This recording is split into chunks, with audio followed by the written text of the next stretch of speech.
afternoon, Reno. Recently, the sage-grouse has been taken off of the endangered species list. While this is a step in the right direction for conservationists, they still have a long way to go to get where they want, with nobody on the endangered species list. Now we have Jude.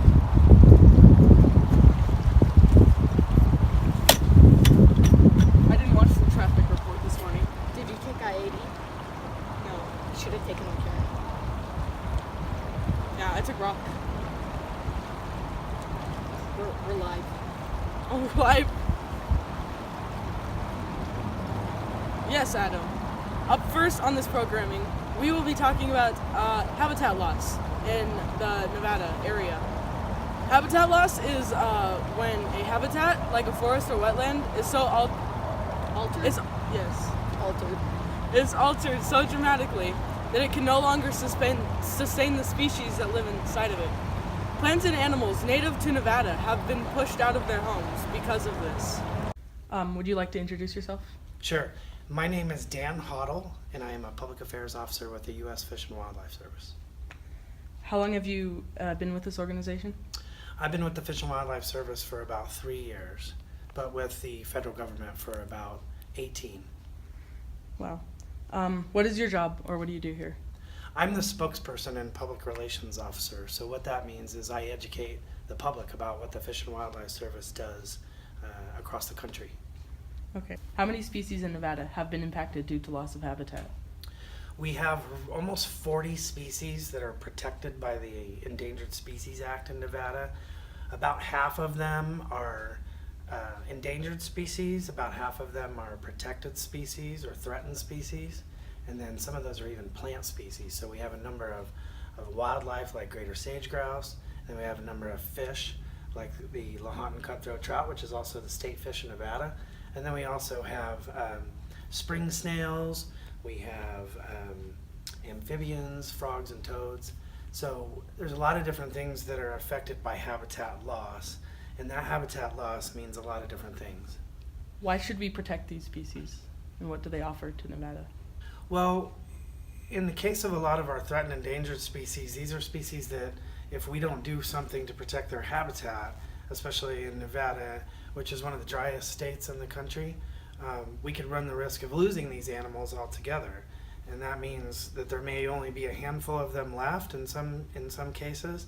So if we don't do things to actively protect their habitat, we could find these species getting so degraded that they may not even be present one day. And we just for the support and the health of the overall ecosystem, we don't want any species to completely disappear. Is habitat loss the main factor in the endangerment of these species, or is there something else? Habitat loss to these species is pretty important because it comes down to threats, human threats. So things like overdevelopment of houses and construction on new properties where ground has to be cleared way for housing developments and things like that.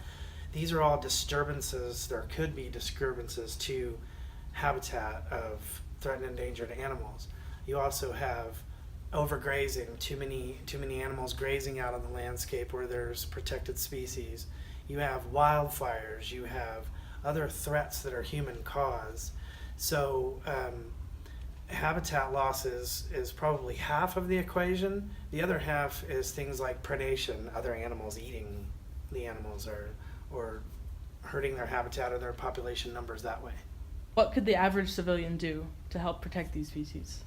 Well, the Fish and Wildlife Service does a lot on a federal level to ensure things like mining and oil and gas exploration, development, commercial development, and things like that are go through a pretty stringent process of identifying what kind of species might be in an area that needs to be developed or is looking to be a project for development.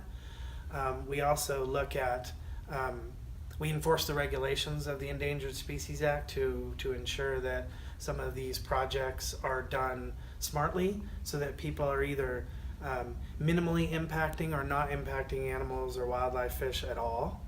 But as far as the average citizen, it's things like just adhering to rules. So in the state of Nevada, which is almost largely owned by the federal government, where you have a lot of public lands and recreational area. So you can just follow rules by not riding motorbikes and ATVs through areas where there might be protected species, or just paying attention to fishing regulations so that you're not overfishing, or not bringing in aquatic species and putting them in lakes and rivers and streams so that it hurts aquatic habitats. So there's a lot of things that's just pretty much following the rules of what wildlife agencies, state agencies set forth about what's beneficial for Nevada wildlife. Okay. Traffic is a little rough today. The way you drive, I can't imagine.